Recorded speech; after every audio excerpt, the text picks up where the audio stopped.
Hi, my name is Amy Ray. I'm the Managing Director of North America for the Freedom Fund, a nonprofit that supports frontline efforts to end modern slavery around the world. Today, I'd like to share a comment in response to one of the questions for Panel 1, that question being what measures of protection and assistance for trafficking victims can be further developed so that comprehensive, immediate, but also long-term support is granted to survivors to help trauma recovery and rehabilitation. When we use the term liberation in the anti-slavery space, we tend to focus on a single moment of liberation. So when a child is reunited with their family after being trafficked, when a man escapes forced labor on a fishing boat, or when a woman is freed from debt bondage in a brick kiln. But the absence of exploitation is not enough to keep you free. Freedom can only endure if you continue to have control over your own choices and actions in the long term.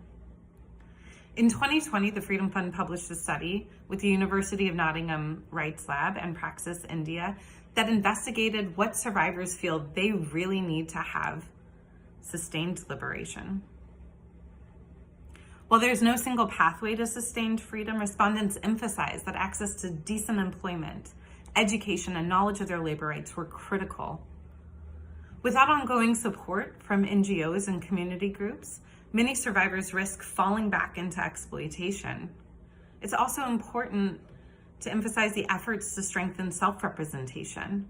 As one female survivor explained, nobody will be able to trouble us if we stay together. We were individual fingers and now we are a fist.